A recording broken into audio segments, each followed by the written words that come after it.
আসসালামু আলাইকুম প্রিয় ভাই অপরা, আমি তোমাদের মাঝে আছি আলাইন ভাইয়া। তো বেসিক টু প্রো কোর্সের আজকে পদার্থ বিজ্ঞান বইয়ের দ্বিতীয় অধ্যায় গতি, এই অধ্যায়ের প্রথম ক্লাস আপলোড দেব। তো এই অধ্যায়টিতে আমরা মোট 3টা ক্লাস দ্বারা ভাগ করেছি, যার প্রথম 2টি ক্লাস থাকবে বেসিক ক্লাস সম্পর্কে এবং 3 নম্বর যে ক্লাসটা রয়েছে সেটা হচ্ছে সিকিউ সলভিং।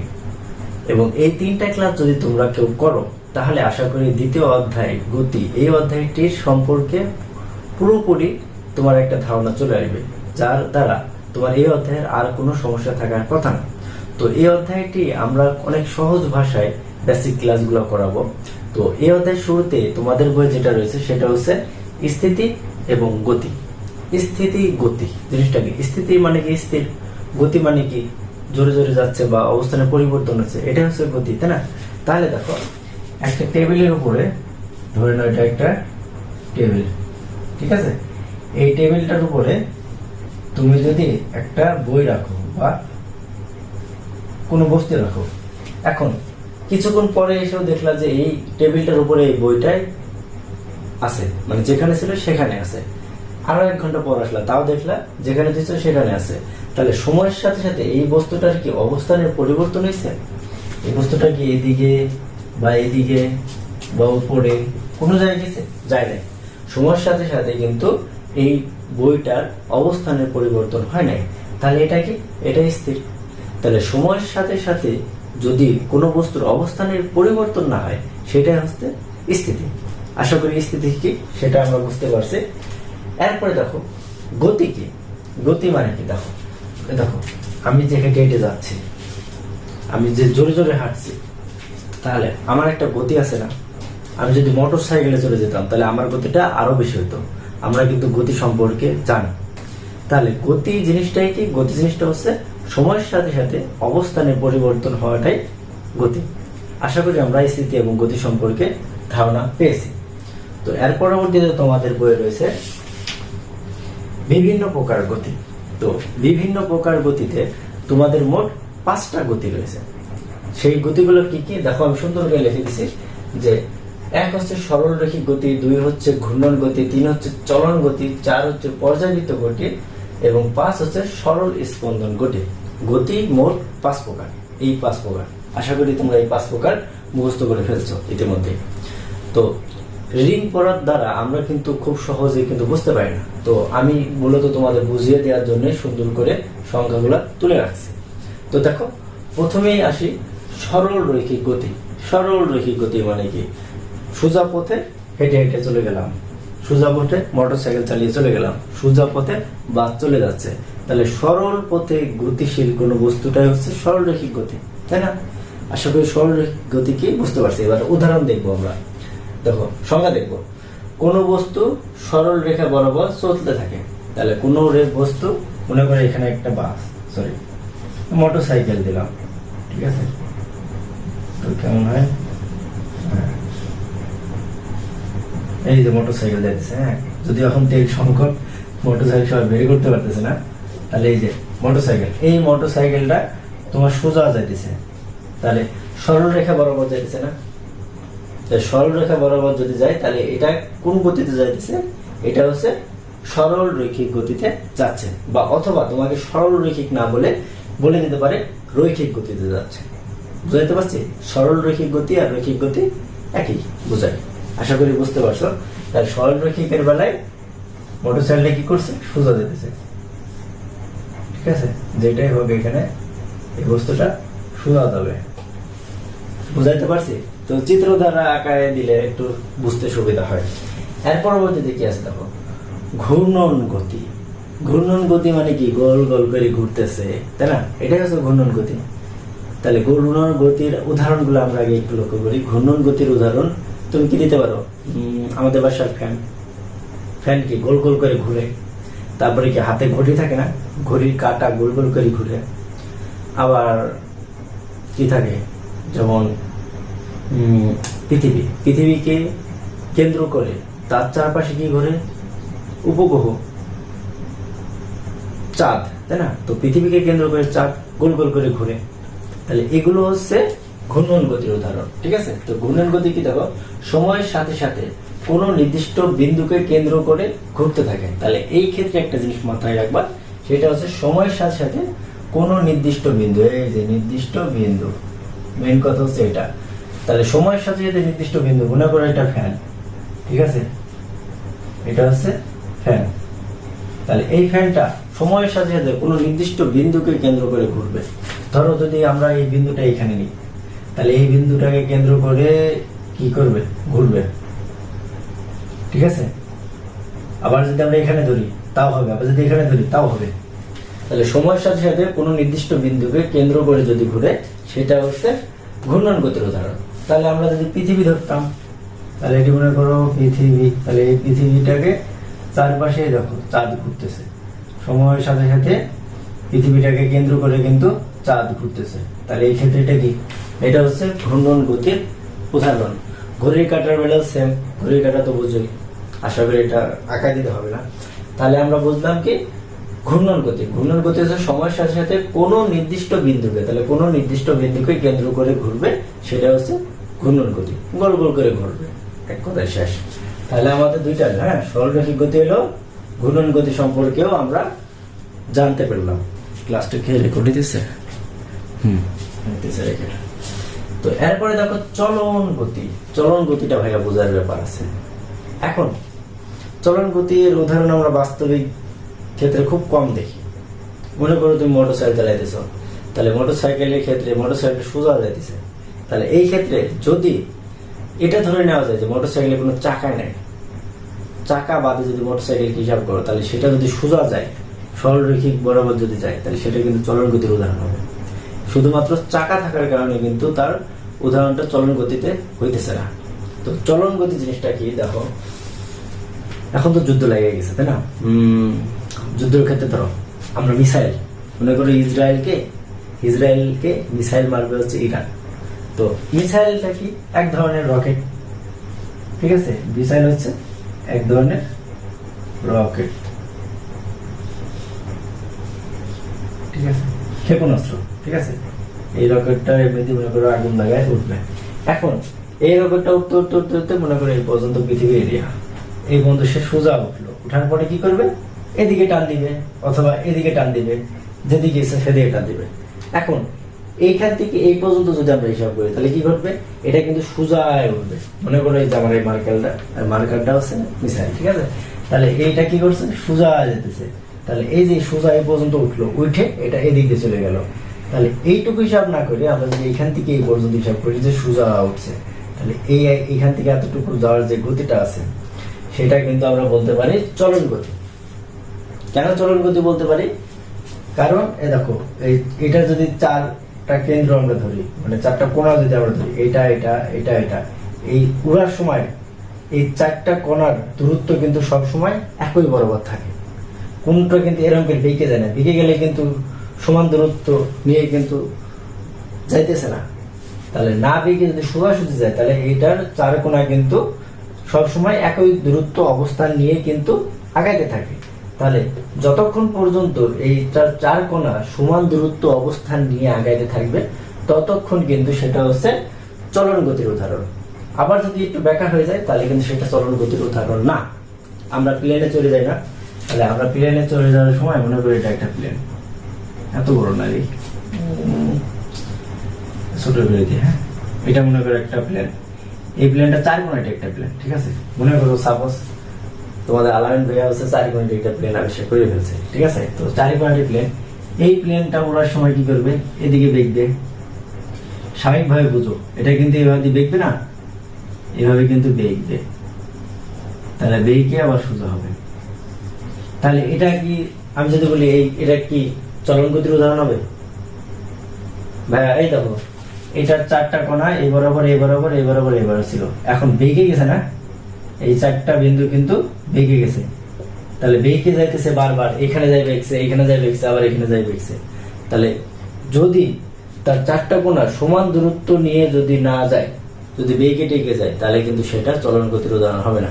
তো আমরা আগে সংজ্ঞাটা দেখি। দেখুন, কোনো কিছু যদি এমন ভাবে চলতে থাকে যেন বস্তুর সকল কোণা একই সময় একই দিকে থাকে, মানে একই দূরত্ব নিয়েও যাবে প্লাস একই দিকেও থাকবে, তাহলে একটা সুন্দর ইম্পর্টেন্ট কথা আছে এখানে, যে কোনো কিছু যদি এমন ভাবে চলতে থাকে যেন বস্তুর সকল কণা, সকল কণা, হ্যাঁ সকল কণা একই সময় হ্যাঁ একই দিকে যেতে থাকে, তাহলে একই দিকে যেতে থাকে, তাহলে সব থেকে বেশি গুরুত্বপূর্ণ বিষয় হচ্ছে এখানে একই দিকে। তাহলে এই মিসাইলটা যাওয়ার সময় একই দিক বরাবর আছে, কিন্তু এটা কি একই দিক বরাবর গেছে? এটা যাওয়ার কথা এদিকে, কিন্তু এদিকে না যায় এদিক দিয়ে গেছে। তাহলে এটার সকল কণা একই সময় একই দিকে কিন্তু যায় না, তাহলে এটা কিন্তু চলন গতির উদাহরণ হবে না। আমি তোমাকে বাস্তবিক সংকেত যদি দিই, দেখো এটা যদি কোনোভাবে বাই চান্স এমন ভাবে যেতে যেতে যেতে যেতে এরকম করে উঠে এরকম করে উঠে এরকম করে উঠে যদি যায়, তাহলে সেটা কিন্তু চলন গতির উদাহরণ হতো। কিন্তু যদি এভাবে যেতে যায়, যদি এরকম ব্যাকা হয়ে যায় যদি আবার এরকম করে নেমে আবার যদি এরকম ভাবে যায়, তাহলে কিন্তু সেটা চলন গতির উদাহরণ হবে না। আবার যদি আমরা ফুটবলের সংজ্ঞা নিই, আমি একটা ফুটবলকে কিক করলাম, এমন ভাবে কিক করলাম ফুটবলটা এখানে থেকে হ্যাঁ এখান থেকে এই বরাবর উঠে আবার এখানে পড়লো। এখন এই ফুটবলটার মনে করে এটা এ সাইডটা বি, স্বাভাবিকভাবে কি হবে? দেখো একটা ফুটবলকে তুমি যখন স্বাভাবিকভাবে কিক করবা, তখন কি ফুটবলটা এমনি যেরকম অবস্থানে ছিল সেই অবস্থানে থাকবে, না গোল গোল করে ঘুরতে থাকবে? এরকম করে ঘুরতে থাকবে। ফুটবলকে কিক মারলে কিন্তু ফুটবলটা এভাবে দিয়ে চারিদিকে ঘুরতে থাকে। এখন এই ফুটবলটা যদি চারিদিকে ঘুরে, তাহলে এই অবস্থানে এই জায়গায়, তাহলে এই জায়গায় যখন যাবে তখন এটার এই অবস্থানটা চলে গেল এই জায়গায়, বি অবস্থান চলে গেল এই জায়গায়, তাহলে তার কি জানে সেগুলো, তার কেন্দ্রগুলো কি তার কণাগুলো কি সবসময় একই দিক বরাবর থাকতেছে না।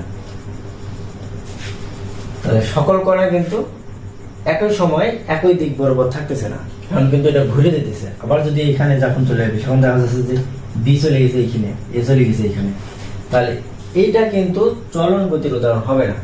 চলন গতির উদাহরণ কখন হবে?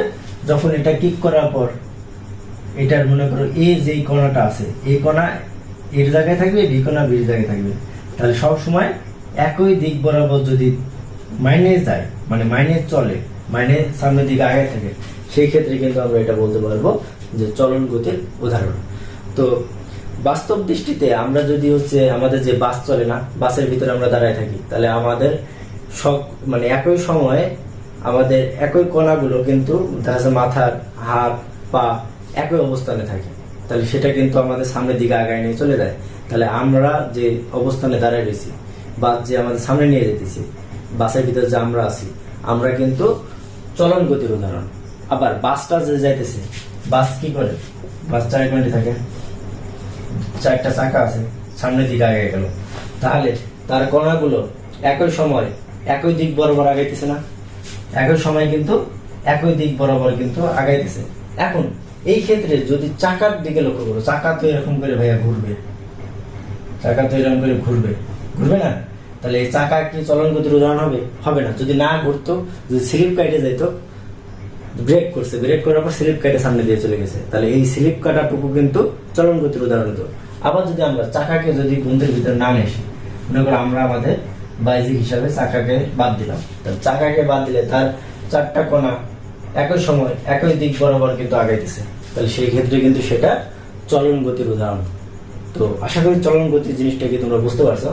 তো চলন গতি জিনিসটা একটু ভাবার বিষয়, একটু প্যাঁচগোছ বিষয়, তো এটা বোঝাতে একটু সময় নিয়েছে, সেটার জন্য আমি আন্তরিক দুঃখিত, কিন্তু কিচ্ছু করে না ভাইয়া, বুঝতে হবে, না বুঝলে হবে না। আশা করি বুঝেছ চলন গতির উদাহরণ। চলন গতি গেল। এরপরে দেখো পর্যায়বৃত্ত গতি, চলন গতি শেষ। পর্যায়বৃত্ত গতিটা কি? পর্যায়বৃত্ত গতি মানে বৃত্তাকার ভাবে পর্যায়ক্রমে ঘুরতে থাকবে, এরকম কিছু কিন্তু না ভাইয়া।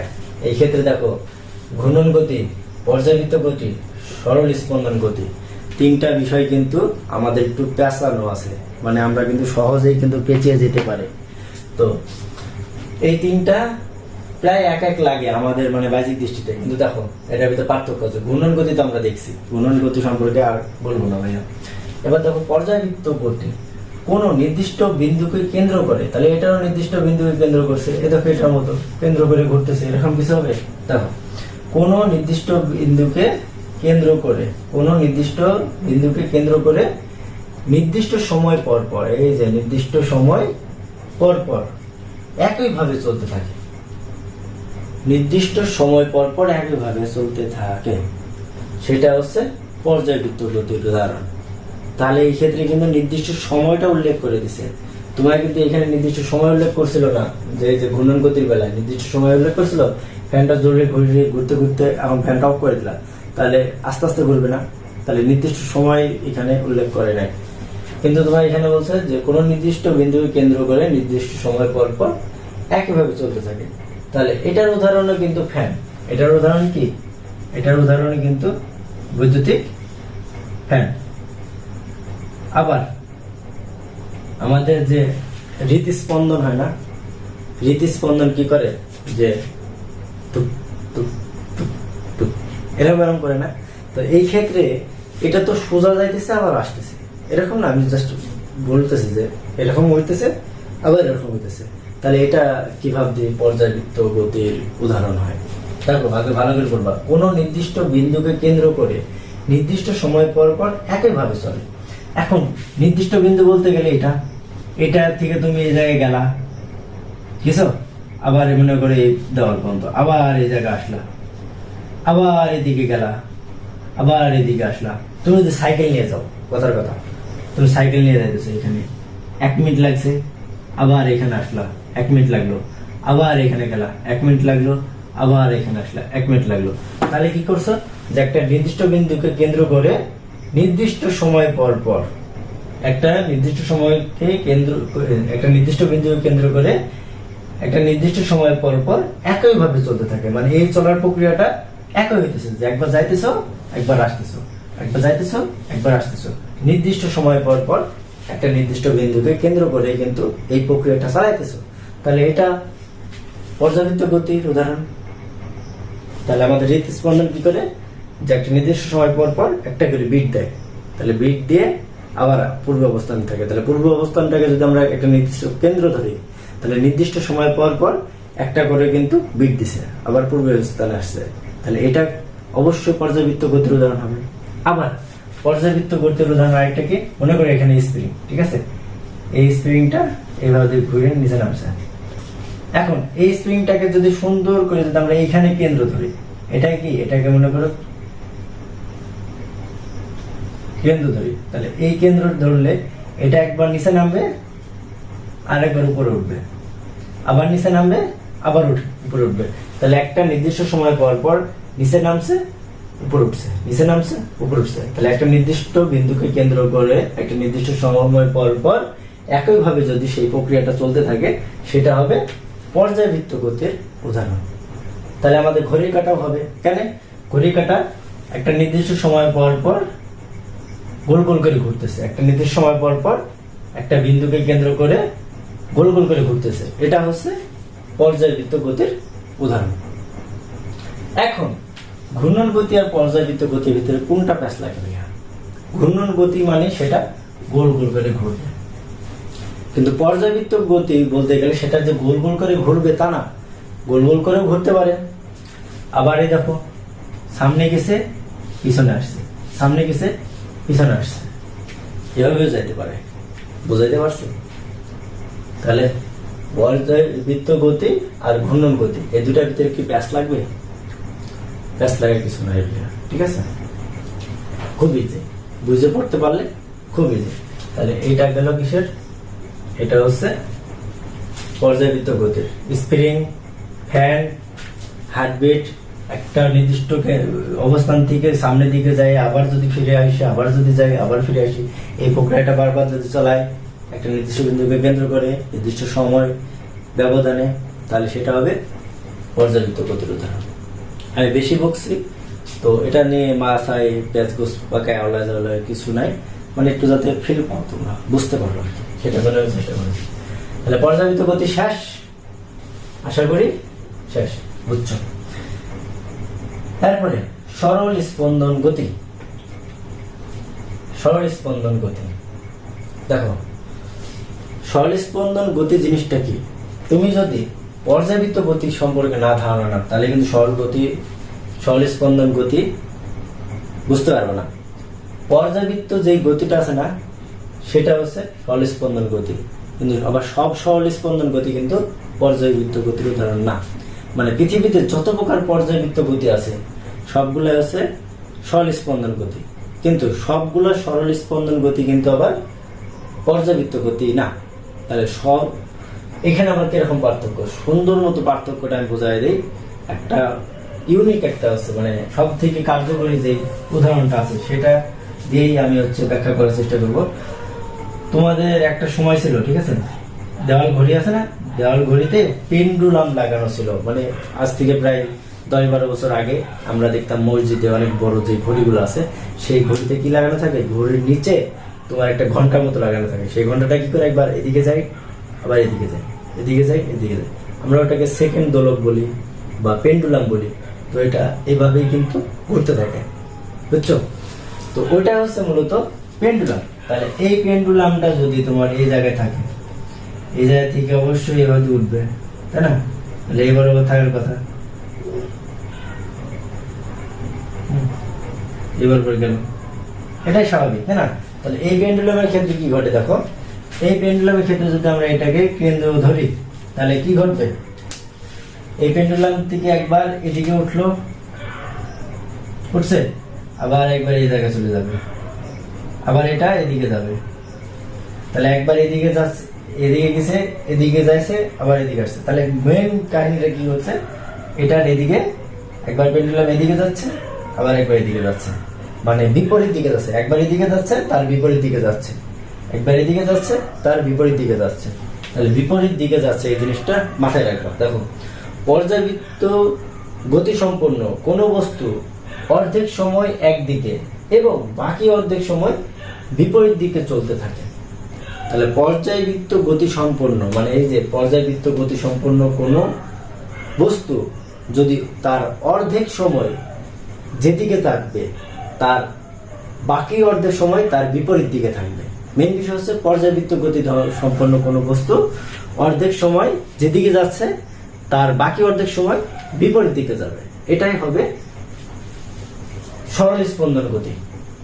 তো পেন্ডুলামের ক্ষেত্রে দেখো, পেন্ডুলামের ক্ষেত্রে এদিকে যাইতে যদি 1 সেকেন্ড সময় নেয়, এদিকে যাইতে আর 1 সেকেন্ড সময় নেবে। তাহলে এদিকে যাচ্ছে, এদিকে যাচ্ছে, এদিকে যাচ্ছে, এদিকে যাচ্ছে, এদিকে যাচ্ছে, এদিকে যাচ্ছে। তাহলে এদিকে গেল অর্ধেক সময়, এদিকে যাচ্ছে অর্ধেক সময়। তাহলে এদিকে যাওয়ার সাথে যে প্রক্রিয়াটা, এটা হচ্ছে এখানে যদি কেন্দ্র ধরি, তাহলে এদিকে যাচ্ছে যে টাইম লাগছে, এদিকে তার বাকি অর্ধেক সময় এদিকে যাচ্ছে, তাই না? তাহলে এরকম উদাহরণ কি হতে পারে, যে দোলনা, ঠিক আছে, দোলনা কিভাবে আঁকাই, দোলনার উপরে আমি বসে আছি, ঠিক আছে, এই দোলনা একবার এদিকে যাবে, আবার এদিকে আসবে, ঠিক আছে। মানে এখান থেকে যদি কেন্দ্র ধরি তাহলে এদিকে যাচ্ছে, এদিকে যাচ্ছে। যদি এখান থেকে কেন্দ্র ধরি, একবার এদিকে যাবে, আবার এদিকে আসবে। তাহলে অর্ধেক সময় এদিকে যাচ্ছে, বাকি অর্ধেক সময় এদিকে আসছে। তুমি কেন্দ্র এখানে ধরলো, সেম ব্যাপার। তো এটার ক্ষেত্রে কেন্দ্র যদি এখানে ধরো, এদিকে যাচ্ছে 1 সেকেন্ড সময় নিছে, আবার এদিকে আসছে 1 সেকেন্ড সময় নিছে। তাহলে অর্ধেক সময় যেদিকে যায়, তার বাকি অর্ধেক সময় তার পূর্বের দিকে আসে। এটা হচ্ছে সরল স্পন্দন গতি। স্প্রিং এর ক্ষেত্রে সেম, ঠিক আছে, স্প্রিং এর ক্ষেত্রে সেম। তাহলে স্প্রিং এর ক্ষেত্রে যদি আমরা এইবার বানিয়ে, হ্যাঁ, এখান থেকে যদি শুরু হয়, তাহলে অর্ধেক সময় 1 সেকেন্ডে মনে করে এই পর্যন্ত আসছে, বাকি 1 সেকেন্ডে এই পর্যন্ত গেছে। তাহলে এদিকে নামতেছে অর্ধেক সময়, তার বিপরীত দিকে যাইতেছে বাকি অর্ধেক সময়। যদি এখান থেকে কেন্দ্র করো, এদিকে নামলো, উঠলো, আবার উঠলো, আবার নামলো। তো এটাও কিন্তু সরল স্পন্দন গতির উদাহরণ। তো সরল স্পন্দন গতি সম্পর্কে আমরা বুঝতে পারছি। তো 5টা গতি আমি বুঝাই দিলাম, কারণ এর পরবর্তীতে তোমরা যদি রিডিং করো তাহলে ফিল করতে পারবা। তো আশা করি এটা ক্লিয়ার, এটা সম্পর্কে আর কোনো প্যারা নাই, এটা হয়ে গেছে। হ্যাঁ, বুঝে দিলাম।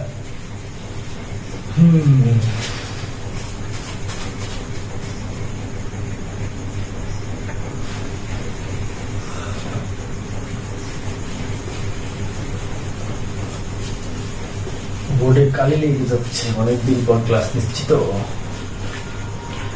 তো যাই হোক, এর পরবর্তীতে তোমাদের বইয়ে কোনটা আছে সেটা একটু লক্ষ্য করে নেবে। হ্যাঁ,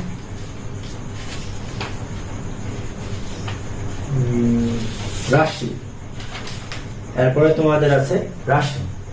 রাশি কি? রাশি হচ্ছে যা কিছু পরিমাপ করা যায় তাই হচ্ছে রাশি। রাশির উদাহরণটা আমি লিখে দিই। হ্যাঁ, এটা হচ্ছে রাশি।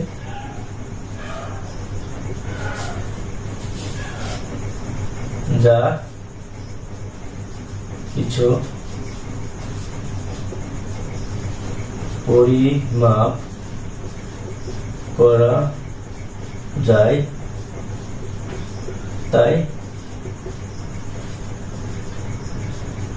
রাশি। তাহলে যা কিছু পরিমাপ করা যায় সেটা হচ্ছে রাশি। এখন রাশি কয় প্রকার? রাশি হচ্ছে দুই প্রকার, এক হচ্ছে ভেক্টর রাশি আর একটা হচ্ছে স্কেলার রাশি। তাহলে রাশি কয় প্রকার? রাশি হচ্ছে দুই প্রকার, এক হচ্ছে ভেক্টর রাশি আর একটা হচ্ছে স্কেলার রাশি। মনে থাকবে, আমার সাথে সাথে মুখস্থ করো। রাশি দুই প্রকার, ভেক্টর রাশি, স্কেলার রাশি। এখন ভেক্টর রাশি কি আর স্কেলার রাশি কি? এখন দেখো, স্কেলার রাশি বলতে গেলে কি, ধরো তোমাদের আলামিন স্যার হচ্ছে 5 ফুট 7 ইঞ্চি লম্বা, তাহলে আমি বলে দিলাম যে আলামিন ভাইয়া হচ্ছে 5 ফুট 7 ইঞ্চি হাইট বা দৈর্ঘ্য। তারপরে আলামিন স্যারের ওয়েট হচ্ছে কত, মনে করো 60 কেজি, তাহলে বললাম যে আলামিন স্যারের ওয়েট হচ্ছে 60 কেজি। তারপরে ধরো যে আর কি ধরা যায়, আলামিন স্যার হচ্ছে 5 কেজি ওজনের একটা বস্তা, বা 5 কেজি স্যার ওজন তো না, 5 কেজি ভরের একটা চিনির ব্যাগ নিয়ে বাড়িতে আসছে। তাহলে এই যে 5 কেজি দ্বারা একটা চিনির ভর, সেটা কিন্তু প্রকাশ করা গেল। তাহলে এটা কিন্তু খুব সহজেই একটা সংজ্ঞা, মানে যে কোনো একটা সংজ্ঞা দ্বারাই পরিমাপ করা যায় বা প্রকাশ করা যায়। সেটা হচ্ছে, এইগুলো হচ্ছে স্কেলার রাশি। আর ভেক্টর রাশি কি, ধরো যে আমাদের বাড়ি থেকে স্কুলটা হচ্ছে 5 কিলোমিটার দূরে। এখন আমি যদি তোমায় বলে দিই যে আলামিন ভাইয়ার বাড়ি থেকে স্কুল হচ্ছে 5 কিলোমিটার দূরে, এখন তুমি সারাদিন গোল গোল চক্কর লাগাই কি স্কুলটা খুঁজে পাবা? পাবা না। কেন পাবা না? না পাওয়ার পিছনে কারণ কি? এটা মনে করে স্কুল, হ্যাঁ, হেভি স্কুল তো আছে। তাহলে এই স্কুলটা মনে করো আলামিন ভাইয়ের বাড়ি এটা, ঠিক আছে, এখান থেকে এটার দূরত্ব হচ্ছে 5 কিলোমিটার, ঠিক আছে। তো এইখান থেকে এটা 5 কিলোমিটার যদি হয়, এদিক দিয়ে হইতে পারে 5 কিলোমিটার, এদিক দিয়ে হইতে পারে 5 কিলোমিটার, এদিক দিয়ে হইতে পারে, এদিক দিয়ে হইতে পারে, এদিক দিয়ে হইতে পারে, এদিক দিয়ে হইতে পারে, এদিক দিয়ে হইতে পারে, মানে অসংখ্য। তাহলে তুমি কি খুঁজে পাবা যে স্কুলটা আসলে কোথায়? এটা হচ্ছে স্কুল। তাহলে স্কুলটা কোথায় তুমি কিন্তু খুঁজে পাবা না। কেন পাবা না? কারণ আলামিন ভাইয়া তোমাকে বলে নাই নির্দিষ্ট করে যে তার বাড়ির থেকে রাইট সাইডে 5 কিলোমিটার গেলে স্কুলটা পেয়ে যাবা, এটা কিন্তু তিনি উল্লেখ করে দেয় নাই। তাহলে এই যে আলামিন ভাইয়ের বাড়ি থেকে ডান পাশে স্কুলটা আছে 5 কিলোমিটার দূরে। এবার যদি আমি বলেছি যে আমার বাড়ি থেকে ডান সাইড দিয়ে সোজা চলে যাবা 5 কিলোমিটার দূর, তাহলে তুমি স্কুলটা পাবা। তাহলে এই ক্ষেত্রে আমি কি কি করলাম? এক হচ্ছে আমি একটা সংজ্ঞা দিলাম যেটার নাম হচ্ছে মান, মানটা কি 5 কিলোমিটার, এবং আরেকটা কি দিলাম যে ডান সাইডে, তাহলে একটা দিকও কিন্তু উল্লেখ করে দিলাম। তাহলে এটা ক্ষেত্রে আমি একটা মান দিছি এবং একটা দিক উল্লেখ করছি। তাহলে মান ও দিক কখন উল্লেখ করছি? এই স্কুলটাকে খুঁজে পাওয়ার জন্য। তাহলে যে রাশিকে প্রকাশ করার জন্য একটা মান এবং একটা দিক উভয় বলে দিতে হয়, সেটা হচ্ছে ভেক্টর রাশি। তাহলে ভেক্টর রাশির উদাহরণ কি কি হতে পারে? ভেক্টর রাশির উদাহরণ হতে পারে একটা ফুটবল। এই ফুটবলের উপরে কি করছো? বল প্রয়োগ করবা, ফোর্স দিবা, ফোর্স দিয়ে সামনের দিকে আগাবা। তাহলে এই ক্ষেত্রে বলটা তুমি কোন দিকে প্রয়োগ করবা? মনে করো এদিকে যদি দাও, এদিকে তুমি ফুটবলটাকে আগে স্মরণ ঘোরাচ্ছ, তাহলে সেক্ষেত্রে কি করবা? এদিক থেকে বল প্রয়োগ করবা না। তাহলে বল প্রয়োগ করার জন্য কি একটা দিক প্রয়োজন আছে না, যে এদিক থেকে না প্রয়োগ করি, উপর থেকে প্রয়োগ করো সারাদিনে, তাহলে কি বলটাকে হাঁটাতে পারবা? এক চুলো কিন্তু সরাতে পারবা না। তাহলে এই বলটাকে সরানোর জন্য বা এই বলটা স্মরণ ঘটানোর জন্য আমাদের কিন্তু বলের প্রয়োজন হচ্ছে। তাহলে এই যে বল, এটাও কিন্তু ভেক্টর রাশির, ঠিক আছে, বল প্রয়োগ করতেছে না, এটাও হচ্ছে ভেক্টর রাশির উদাহরণ। তাহলে স্কেলার রাশি আর ভেক্টর রাশি কি? তাহলে স্কেলার রাশি যেটা আসছে সেটা হচ্ছে শুধুমাত্র মান, যে রাশিকে একটি মান দ্বারা প্রকাশ করা যায় সেটা হচ্ছে স্কেলার রাশি। এবং ভেক্টর রাশি হচ্ছে যেটা যে রাশিকে প্রকাশ করার জন্য একটা মান এবং একটি দিক উল্লেখ করে দিতে হয়, সেটা হচ্ছে ভেক্টর রাশি। তাহলে রাশি আমরা পাইতেছি হচ্ছে দুই প্রকার, একটা হচ্ছে স্কেলার রাশি,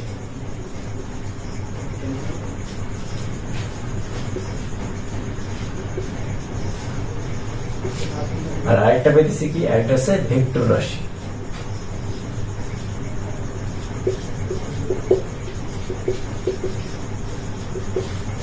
স্কেলার রাশি আর ভেক্টর রাশি, স্কেলার রাশির ক্ষেত্রে কি শুধু একটা মান দ্বারা প্রকাশ করা যায়, মান লাগে শুধু, এটা কি লাগে, মানও লাগে এবং একটা দিকও উল্লেখ করে দিতে হয়।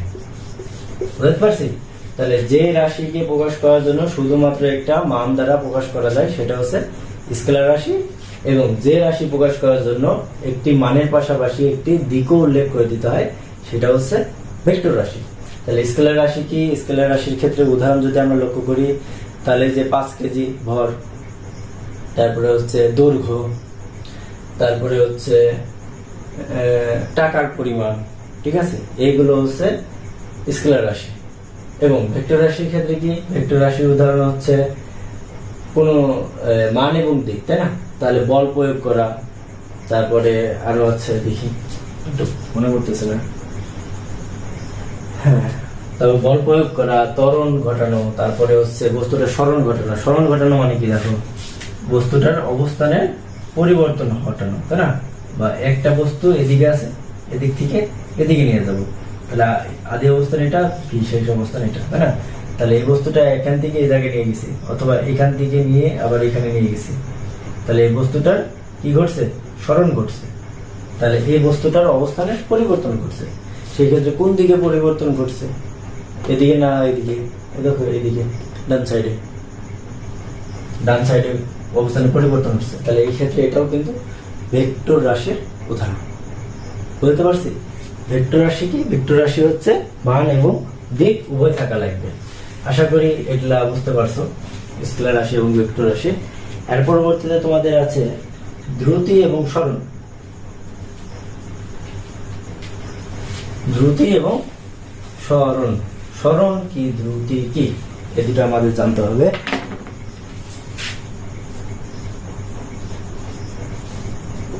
দ্রুতি,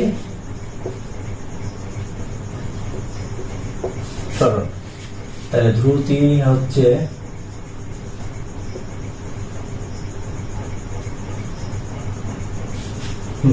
দ্রুতি, মনে করো তুমি হচ্ছে এই অবস্থান, ঠিক আছে, এই অবস্থান দিকে যাত্রা শুরু করলে, এদিকে গেলে, এদিকে গেলে, এদিকে গেলে, এদিকে আবার চলে আসলে, তাহলে এখান থেকে এটা মনে করো 1 কিলোমিটার দূরে হয়ে যাচ্ছে,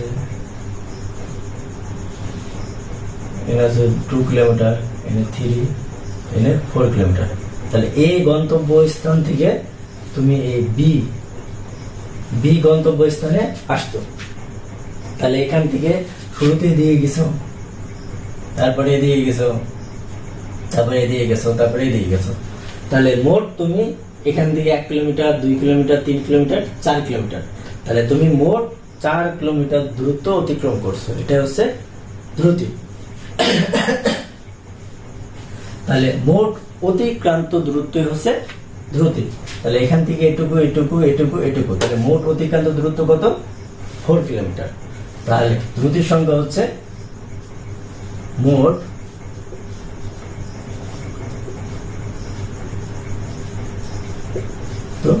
দূরত্ব।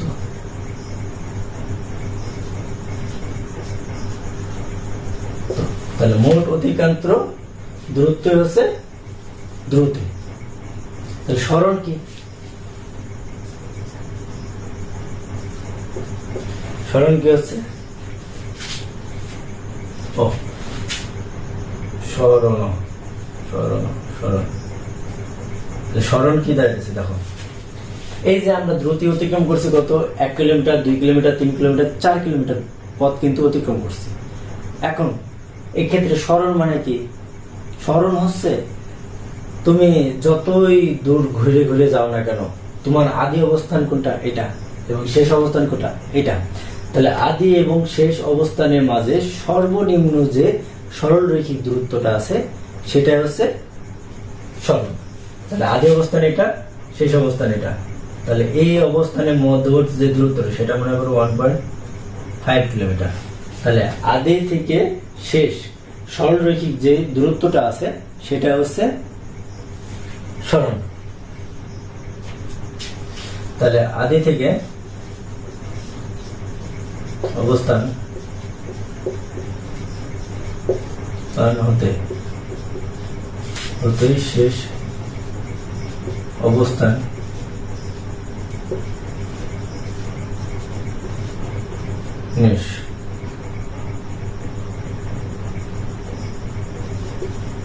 সরল রৈখিক দৈর্ঘ্য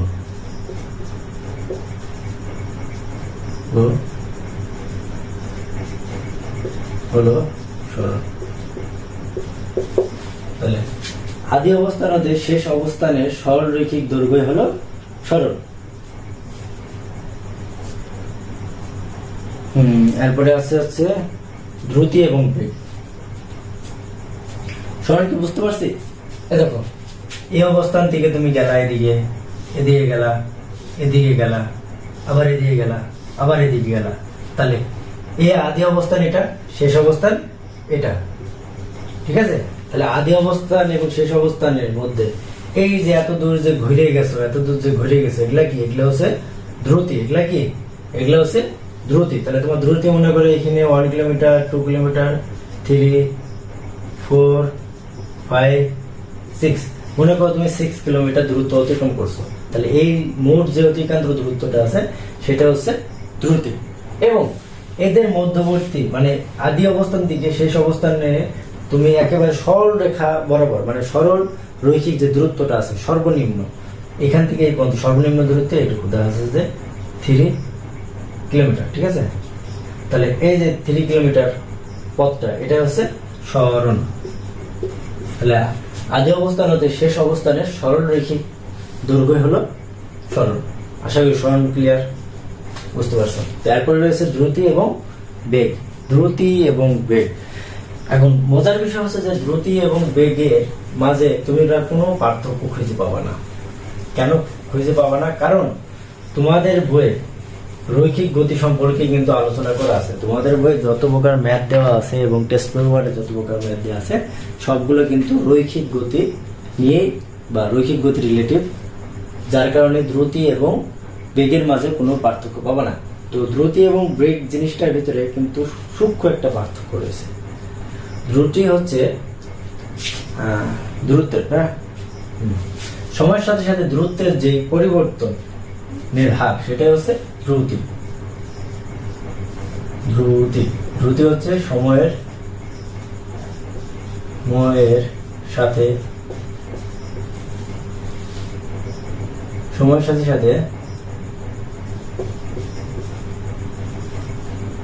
দূরত্বের, নাকি সময়ের সাথে সাথে দূরত্বের পরিবর্তনের হার। আরেকটা দেখি, এক মিনিট। হ্যাঁ, দূরত্বেরই হবে, সময়ের সাথে সাথে দূরত্বের পরিবর্তনের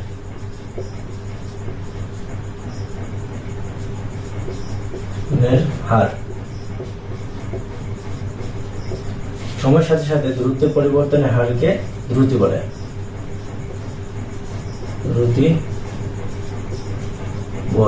তো অনেকদিন পর ক্লাস নিচ্ছি তো তাই একটু মানে লেখাগুলো একটু আর বেশি খারাপ হইতেছে। তাছাড়া আমি বারবার চেক দেওয়ার কারণ আছে সূক্ষ্ম একটা যদি ভুল হয় তাহলে তোমাদের বোঝাতে বা তোমাদের বুঝতে সমস্যা হতে পারে। তো অনেকদিন পর ক্লাস নিচ্ছি, এই জন্য আমি একটু বইটাকে ক্রয় করছি মাঝে মাঝে। তো আশা করি তোমরা বুঝতে পারতেছো, আমি যথেষ্ট পরিমাণ বোঝানোর ট্রাই করতেছি। তো সময় তোমাদের বেশি ব্যয় করাবো না। তখন সময়ের সাথে সাথে দূরত্বের পরিবর্তন হয়, এটুকু মনে রাখবা। হ্যাঁ, আমি মেন যে পয়েন্টগুলো আছে যেগুলো তোমাদের ধরিয়ে দিলে তোমাদের পড়া একেবারে 100 গুণ মানে 99 গুণই সহজ হয়ে যায়, সেই মেন পয়েন্টগুলো কিন্তু আমি তোমাদের মিস করাবো না, আমি ধরাই দেবো। হ্যাঁ, তাহলে তোমাদের মানে সুবিধা হয়। তাহলে সময়ের সাথে সাথে দূরত্বের পরিবর্তনের হারকে দ্রুতি বলে। তাহলে দ্রুতিকে আমরা ভি দ্বারা প্রকাশ করি। ভি সমান সমান তারপর সময়ের সাথে সাথে দূরত্বের পরিবর্তনের হার। দূরত্বের পরিবর্তনের হার কি? একটা এখানে ছিল, মনে করো এই অবস্থানে ছিল, বি অবস্থানে গেল, তাহলে দূরত্বের কি পরিবর্তন হয়েছে। মনে করে এখানে আদি অবস্থানে মনে করে 0 সেকেন্ড, এখানে যাই পৌঁছাইতে মনে করো 5 সেকেন্ড সময় লাগছে। তাহলে এই যে মধ্যবর্তী যে সময়টা ব্যয় হয়েছে সেটাকে আমরা কিন্তু ডেল টি দ্বারা প্রকাশ করি। এবং এই যে ডেল টি মানে কি? ডেল টি মানে হচ্ছে ডেল টি সমান সমান T2 মাইনাস T1, তাই না? T2 মাইনাস T1, তাহলে T2 এটা, T1 এটা, তাহলে দুটো বিয়োগ করলে যেটা পাই সেটা হচ্ছে ডেল টি। এবং দূরত্বের পরিবর্তন আর কি? এখান থেকে আদি অবস্থান, এখানে শেষ অবস্থান, তাহলে আদি এবং শেষ অবস্থানের মাঝে যে পার্থক্যটা রয়েছে এটাকে ডেল ডি অথবা ডেল এস দ্বারা কিন্তু প্রকাশ করি। ডেল এস কখন প্রকাশ করি? যখন আমরা সরণ হিসাবে ব্যবহার করি, তখন আমরা এস ব্যবহার করি।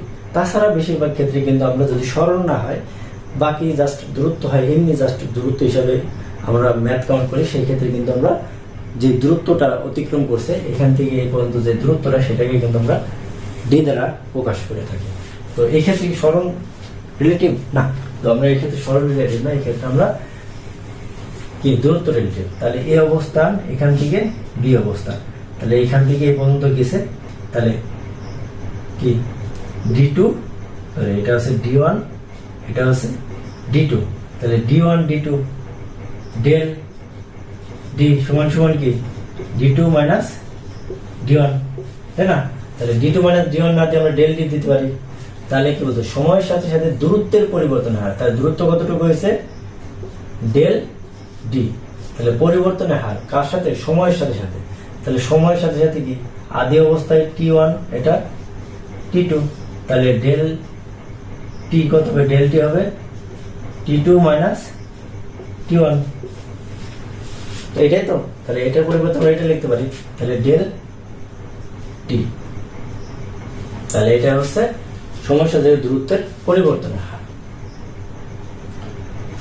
এখন তোমাদের বইয়ে এটাও আছে, প্লাস মনে হয় এটাও আছে, মানে এটা আছে কি আমার খেয়াল নাই। তো এটা কি আছে? যে ডি বাই টি, তাই না? সূত্রটা কি আসছে? সূত্রটা আসছে V equal to D by T. এটা হচ্ছে সূত্র। এটা কি? এটা হচ্ছে সূত্র। এখন এই সূত্র থেকে আমরা এটার যে একক আছে না, একক কিভাবে বের করবো? মুখস্থ করার দরকার নাই কিন্তু ভাইয়া, কিছু কিছু জিনিস আমরা মুখস্থ করবো। যে ডি দ্বারা কি বোঝানো হয়েছে? দূরত্ব, মিটার। এস দ্বারা কি বোঝানো হয়? মিটার, তাই না? তাহলে টি দ্বারা কি বোঝানো হয়? সময়, সেকেন্ড, এস। তাহলে এই ক্ষেত্রে টি এর জন্য কি বাড়ায়? টি এর জন্য এস বাড়ায়। ডি এর জন্য কি বাড়ায়? ডি এর জন্য বাড়ায় আছে মিটার। তাহলে উপরে মিটার, নিচে সেকেন্ড। তাহলে এটা কি দ্বারা আছে? অ্যাকচুয়ালি দাঁড়াইতেছে কিন্তু এমএস ইনভার্স 1। যখন মিটার নিচে সেকেন্ড আছে, সেকেন্ডটা উপরে উঠে কি হবে? MS inverse 1। তাহলে এটা যে একক সেটা কি? সেটা হচ্ছে metre per second. Clear? Clear. এরপর দ্রুতির পরে কি আছে? দ্রুতির পরে আছে বেগ। বেগও একই জিনিস। বেগের ক্ষেত্রে তুমি পার্থক্য খুঁজে পাবো না, দেবে এইটুকু মানে মার্কার করে না দিতাম আর কি। বেগের ক্ষেত্রে দেখো সময়ের সাথে সাথে সরণের পরিবর্তনের হার।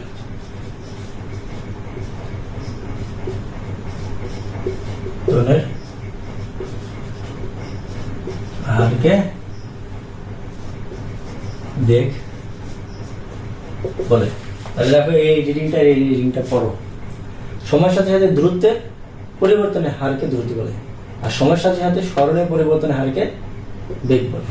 তাহলে পার্থক্য জাস্ট এই যে সরণের, এই ক্ষেত্রে দূরত্বের, এই ক্ষেত্রে সরণের।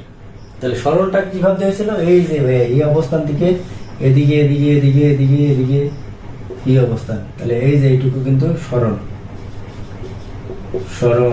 এই এখান থেকে এই পর্যন্ত কিন্তু সরণ, আর এখান থেকে এই পর্যন্ত পুরো ঘুরেছে, এটা কি ধ্রুতি। ঠিক আছে? তাহলে সরণ কোনটা? এইটুকু সরণ, বুঝতে পারছি? তাহলে সময়ের সাথে সাথে স্মরণের পরিবর্তনের হারকে বেগ বলে। তাহলে বেগের সূত্রটা কি? বেগ হচ্ছে ভি ইকুয়াল টু স্মরণের মানে কি এই অবস্থান থেকে এই অবস্থানে গেল, তাহলে স্মরণকে আমরা কি দ্বারা প্রকাশ করি? এস। তাহলে স্মরণের পরিবর্তনের হার, তাহলে স্মরণ কিসের? সময়ের সাথে সাথে, কিসের সাথে সাথে? ডেল টি এর সাথে সাথে, অথবা এটা কি ভি সমান সমান এস বাই টি। তাহলে এখান থেকে আমরা একক পদ কি পাচ্ছি? একক পাচ্ছি হচ্ছে উপরে আছে এস, এস দ্বারা কি দূরত্ব মিটার, তাই না? তাহলে মিটার আর নিচে আছে কি এস, মিটার পার সেকেন্ড। তাহলে এস উপরে চলে যায় কি হবে? এম এস ইনভার্স অন, এটা হবে। তাহলে এটা হচ্ছে একক। এটা একক। আমি এটা ভেঙে দিলাম কেন জানো? বোঝা যায় যে সেকেন্ড নিচে আছে, সেজন্য উপরে চলে যায় মাইনাস হবে। বুঝতে পারছি? তাহলে এটার একক আসতেছে এম এস ইনভার্স অন, সূত্র এই যে। তাহলে এইটা সূত্র, এটা সূত্র এটা। এখন তোমাদের যেটা বলছিলাম সেটা হচ্ছে যে তোমাদের বইয়ে যেহেতু রৈখিক গতি নিয়ে আলোচনা করা হবে, যার ফলে তুমি হচ্ছে দ্রুতি এবং বেগ কোনো পার্থক্য খুঁজে পাবা না। তো তোমাদের ভরবেগটা নিয়ে আলোচনা করে, ভরবেগের সূত্র এটাই, ভি সমান সমান এস বাই টি। তো আশা করি তোমরা বুঝতে পারবা। রিডিং করবো ভাইয়া, বই রিডিং করবো আমি একটার পর একটা, মানে একটা পৃষ্ঠা চেঞ্জ করলেও সেটাতে কিছু না থাকলেও আমি দু এক লাইন হলেও বলতেছি, যাতে তুমি ওইখান থেকে ওইটা মেন বিষয়টা পড়ো, পড়ে বুঝতে পারো ভালোভাবে। ঠিক আছে? তো এরপরে কি আছে? হ্যাঁ, দূরত্ব সরণ দিছে।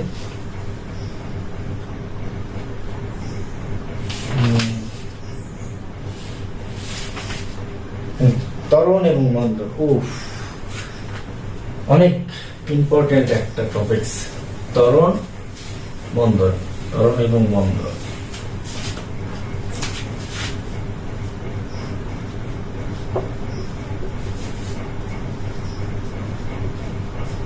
মন্দন, তাহলে ত্বরণ,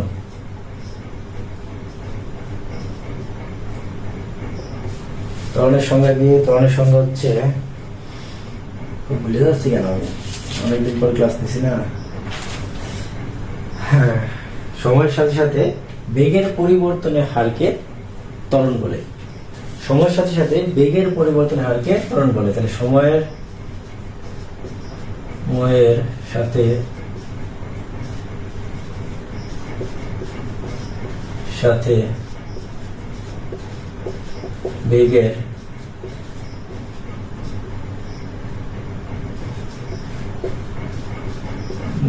হারকে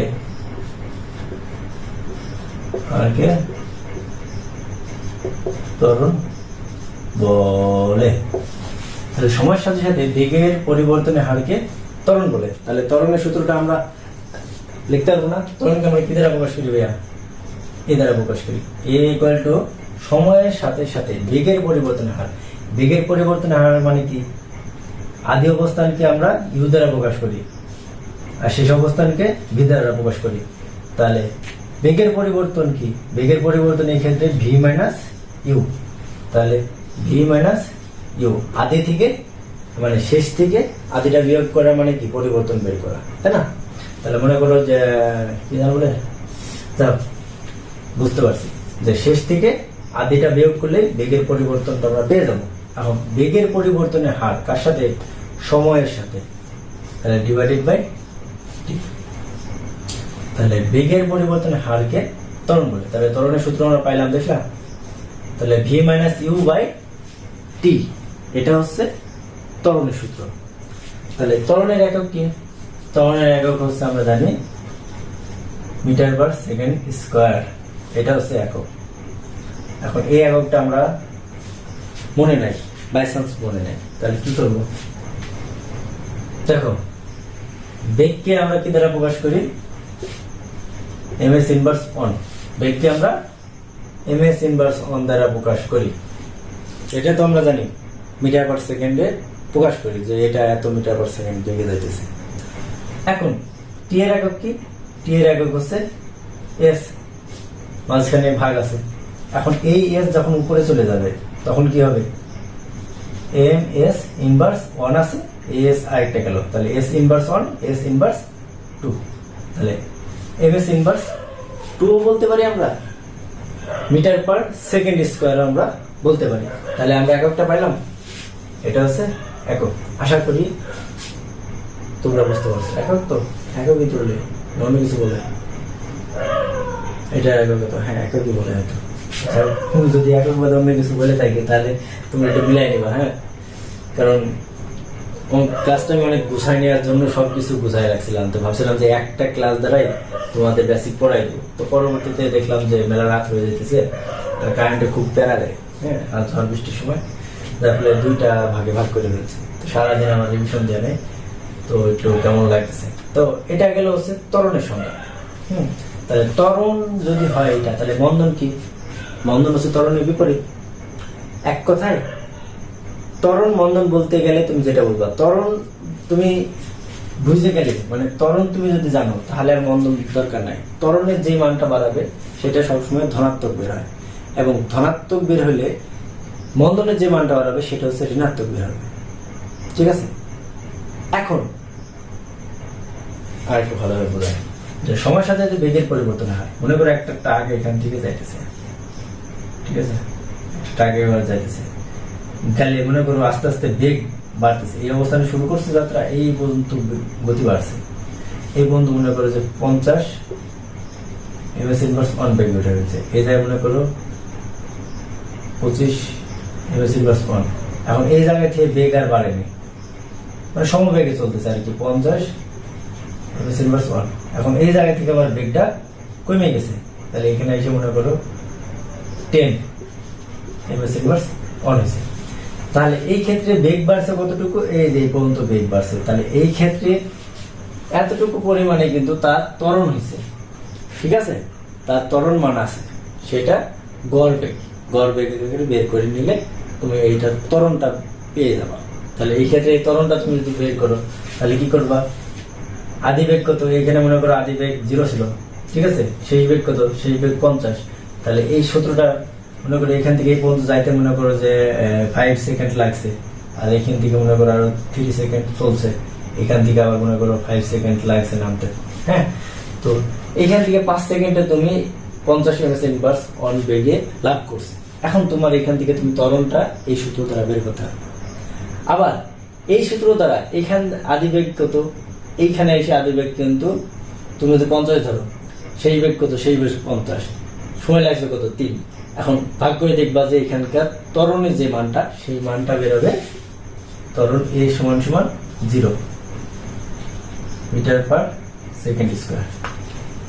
এখানকারটা তোমরা ক্যালকুলেশন করে নেবা, এবং এইখান থেকে এই পর্যন্ত যে ত্বরণের মান, মানে এই ত্বরণের সূত্র যদি তুমি যদি করো তাহলে দেখবা যে মানটা বাড়াবে, সেটা হচ্ছে ঋণাত্মক একটা সংখ্যা। ঠিক আছে, ঋণাত্মক একটা মান বাড়াবে। কিন্তু এইখানে যে মানটা বাড়াবে সেটা কিন্তু ঋণাত্মক না, সেটা কিন্তু পজিটিভ। ঠিক আছে, পজিটিভ সংখ্যা বাড়াবে। এখন এখান থেকে এই পর্যন্ত যে মানটা, সেটাকে তুমি যদি ঋণাত্মক চিহ্ন দ্বারাই প্রকাশ করে থাকো, মানে যেই মানটাই বেরোক না কেন, সেটা হোক ধনাত্মক মান বা ঋণাত্মক মান বেরোক না কেন, সেই চিহ্ন যদি রাখো সেটা থাকবে হচ্ছে ত্বরণের মান। যদি তুমি এদের ঋণাত্মক হয়েছে না, এই ঋণাত্মক চিহ্নটা আমি এবার উঠাই দেবো। এখান থেকে ঋণাত্মক হবে, এটা 100% শিওর। কারণ দেখো এখান থেকে বেগ কমে গেছে, বেগ কমে যাওয়া মানে সেটা হচ্ছে মন্দন ঘটা। কিন্তু আমরা কি বের করব? আমরা বের করব সূত্রের ত্বরণ। তাহলে ত্বরণ মানে কি? বেগ কমে গেলে ত্বরণের মান হয়ে যায় ঋণাত্মক। এখন ঋণাত্মক যে মানটা, সেটা আমি মাইনাসটা উঠাই নিছি না, এই যে মাইনাস যে ছিল, মাইনাসটা যদি আমি উঠাই নিই তাহলে কি হবে? ধনাত্মক হবে। আর ধনাত্মক হয়ে গেলে সেটা হয়ে যাবে মন্দন। বুঝতে পারছি? এক কথায় ত্বরণের সূত্র ফেলে আমরা ত্বরণ যেটা বের করব, সেইটা যদি প্লাস হয় তাহলে প্লাসটা হবে ত্বরণ, যদি আমরা মাইনাস চিহ্ন দিয়ে দিই তাহলে হবে মন্দন। আর যদি মাইনাস বের হয়, মানে ত্বরণ বের করার পর যে মানটা বের হবে সেটা যদি ঋণাত্মক হয়, সেই ঋণাত্মকটা হচ্ছে ত্বরণ, আর ঋণাত্মক উঠিয়ে যদি আমরা ধনাত্মক বসায় দিই তাহলে সেটা হচ্ছে মন্দন। ঠিক আছে, তাছাড়া সাধারণভাবে কোনো কিছু গতি বাড়লে সেটা ত্বরণ ঘটে, এবং গতি কমলে সেটা মন্দন ঘটে। ঠিক আছে, তাহলে মন্দনের সংজ্ঞা কি? মন্দন, অনেকেই বলবে যে ভাইয়া মাথার উপর দিয়ে গেল। ভাইয়া মাথার উপরে যায় নাই, তোমরা যখন একটা দুটা সিগো সলভ করবা তখন তোমরা বুঝতে পারবা যে ভাইয়া এত বক বক কেন করলো ত্বরণ আর মন্দন বিষয়ে। বুঝতে পারছেন? তো সহজ, কঠিন না, কারণ কোনো কিছু যদি আমরা প্রথম দিকে পড়ি না তাহলে আমাদের কঠিন মনে হয়। আমরা প্রথমে দুটো বেসিক ক্লাস দেবো, এই দুটো বেসিক ক্লাস তোমরা কমপ্লিট করে যাবো, ম্যাথ সলভিং করবা, সেখন মনে হবে যে ও ভাইয়া আপনি তো বলছিলেন এটা, সেখন তোমার কিন্তু আয়ত্তে চলে আসবে। এবং ম্যাথ সলভিং এর পরে আমরা কিন্তু আরেকটা ক্লাস দেওয়ার চেষ্টা করবো, সেটা হচ্ছে রিভিশন ক্লাস। রিভিশন নিয়ে থাকবে, দেখা যাচ্ছে যে সবগুলো বেসিক মেন বেসিকগুলো টুকটাক করে বলে দিতেছি, প্লাস কি করতেছি কিছু সিকিউ সলভিং করাইতেছি, যার ফলে দেখা যাচ্ছে যে 2 ঘন্টা বা সর্বোচ্চ 2.5 ঘন্টা সময় তোমার এই দ্বিতীয় অধ্যায় একেবারে কমপ্লিট হয়ে যাবে। তোমার অনেক ভালোভাবে প্রিপারেশন নেওয়া হয়ে যাবে পরীক্ষার জন্য। এই ক্লাস পাই যাবে ইনশাল্লাহ, এখন প্রিপারেশন তোমাদের হবে, কারণ আমরা এই ক্লাস টার্গেট নিয়ে কিন্তু পড়ালেখা করি, তাই না? কেউ চায় না খারাপ রেজাল্ট করে। তো মন্দন কি, মন্দন হচ্ছে সময়ের সাথে সাথে বেগের পরিবর্তনের কি জানা বললাম, তরল সংখ্যা ছিল এটা, না? তাহলে কি করছে, সময়ের সাথে সাথে বেগ কমতেছে, তাহলে সময়ের সাথে সাথে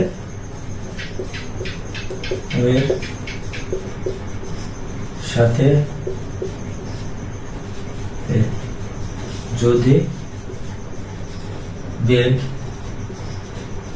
কমতে থাকে তাহলে সেটি মন্দন। তাহলে মন্দন কি, সময়ের সাথে সাথে যদি বেগ কমতে থাকে তাহলে সেটি মন্দন। আর ত্বরণ কি, সময়ের সাথে সাথে বেগের পরিবর্তনের হারকে ত্বরণ বলে। আর মন্দনের সূত্র কিন্তু এটাই, মন্দনের সূত্র হচ্ছে a সমান V minus you by T. কিন্তু শর্ত কি, এখানে যে চিহ্ন বাড়াবে সেটা যদি প্লাস বাড়ায় তাহলে প্লাসের পরিবর্তে আমরা লিখবো কি মাইনাস, ঠিক আছে? আর যদি এখানে মনে করো মাইনাস বাড়ায় তাহলে মাইনাসের পরিবর্তে আমরা প্লাস বসায় দেবো, তাহলে সেটা হয়ে যাবে মন্দন। ক্লিয়ার? এটা না বুঝলে কিন্তু ভাইয়া রাগ হয়ে যাবে, প্রচুর রাগ হয়ে যাবে। তো এরপরে আমরা হচ্ছে গতির সমীকরণ নিয়ে আলোচনা করব, পরে করবো।